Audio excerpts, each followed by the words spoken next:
Let me tell you what I've been doing very briefly. I've been on a cross-country tour of colleges and universities, from Halifax to Victoria, 11 colleges and universities. Here's the first conclusion. This country's in great shape. You spend any time with people in colleges and universities in this country, you come out feeling an enormous sense of optimism and pride, the quality of the folks just behind us. This is a wonderful feeling to be with Canadian young people. And what they tell you is, and I got this very, very strongly in city after city, even in Calgary, heartland of Stephen Harper, they don't like the way he shut down Parliament. They don't like it at all. They think it was sneaky and underhanded and to do it on New Year's Eve when nobody thought anybody was watching. They think it was undemocratic to do it just when the opposition is putting you some tough questions about the handling of the Afghan detainee issue, questions raised above all by Ujjal Dosanjh, and Bob took leadership on that issue. Canadians don't like the ways in which a Prime Minister would duck out of a necessary moment of parliamentary and democratic scrutiny on an issue as fundamental as Canada's reputation for upholding human rights and the Geneva Conventions overseas. And we are proud of our soldiers, but we are not proud of this government. We are not proud of the way in which they have failed to lead us. And so we were saying that, we were getting hot, we were turning up the heat on the government. And as soon as the burners got a little hot, he shut the place down. Canadians sense that isn't right. And as someone said to me as I came in tonight, you can do that once and people think it's just careless, but do it twice in 1 year, it starts to tell you something about the political character of our Prime Minister. A Prime Minister with fundamental disrespect for the institutions that keep us free.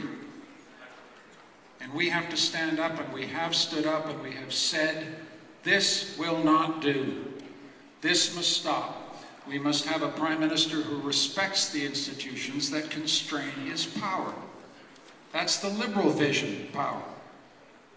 Government is a limited instrument. Power must be limited. Power must be disciplined. We must respect the people. We must respect the institutions in which the people speak. That's how we think of power. It's not how they think of power. All means are fair to this team. That's why it's so important for us to fight. It's so important for us to stand. We've got a fundamental value to defend here, which is the integrity of Canadian democracy. And by God, we will fight. Every young person that I spoke to is aware of one fact, and we should all have this fact clearly in our minds, that the unemployment rate for young Canadians coming out of college is 17%, double the national average. Yes, this is Canada 2010. Don't let anybody tell you we're out of the woods economically. To have a country where the best and brightest in our country go to an unemployment rate double the national average tells you something serious. Young people want action on unemployment. And next week, we will have concrete and specific proposals that will make a difference.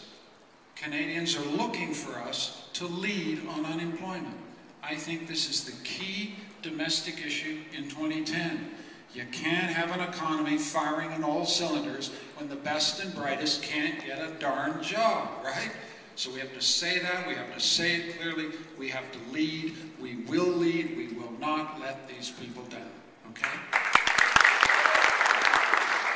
Next week, the other guys are taking a holiday. They're not going to be there, but we will be in Parliament. We are reporting for work on Monday morning, because that's what Canadians want us to do. Bob will be working on the Afghan detainee issue. John McCallum will be holding hearings on unemployment. We will have Marlene Jennings, great deputy from Notre Dame Glace Lachine, and she will be holding public sessions on democratic reform and democratic governance. Rob Oliphant, another great member of Parliament, will be leading discussions on an issue again. Great guy. He will be leading discussions on an issue that, again, Liberals must own, We've had brave serving men and women who've come back from Afghanistan wounded in body and mind. The issue of how we treat veterans is an issue of whether we truly care about the public servants who put their lives on the line for us. So we will be leading a session on that issue. On issue after issue after issue, patiently, in a civil manner, we will be the party that owns those issues and defines the debate.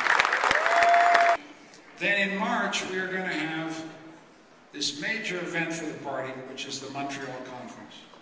The Montreal Conference is not just an event in Montreal. What we hope to do is have events in as many ridings as we can have right across the country to debate the key issues. We will be the only party in Canadian politics engaging in public, transparent process of renewal, questioning ourselves, asking the fundamental questions about the relevance of liberal philosophy and liberal vision in the new world we're going into, because we are going into a new world, and the party that wins is the party that understands that world best. You can't win without ideas. You can't win without a vision of that future. You can't win unless you lead people confidently towards that future, but you gotta know what that future is first. That's what we do at Montreal, and we hope right across the country, each and every one of you will be dialed into a meeting, a gathering, in your ridings, in your communities. I want you to bring people into that process, and we will be the only party doing it.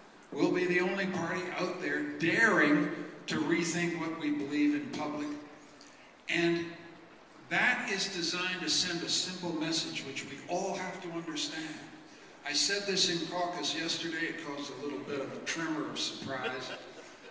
One of the phrases I don't like about being a liberal is that we're the natural party of government.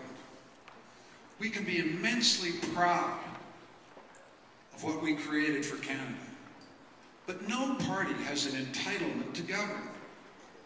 And God knows we've been a long time in the desert, okay? 4 years.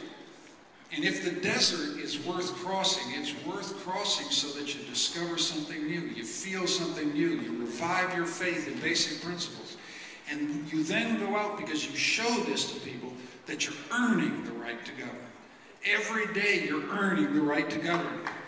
You're earning it. We have to show Canadians we're not resting on our laurels. We have to show Canadians we're not just offering the restoration of the good old days that are gone forever. Good ideas is how you learn it.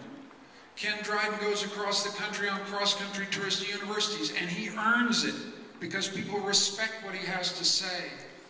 Every one of us can earn it by the civility with which we engage fellow citizens, by the passion with which we defend liberal principles, and by the determination we have to fight for the liberal Canada we grew up in, that we created with our own hands and we want to hand on to our children. And we earn it day by day. We earn it in Montreal, and when an election comes, we're ready. We're ready because we've earned it. People aren't surprised. People don't think, oh, where did they come from? They see that we have done it stage by stage. We've done it the hard way. We've done it in every meeting, in every union hall, in every legion hall, in every constituency office. And we've earned the right to govern the country. And that's the right way to win. And that, my friends, is the way we are going to win. Thank you for that.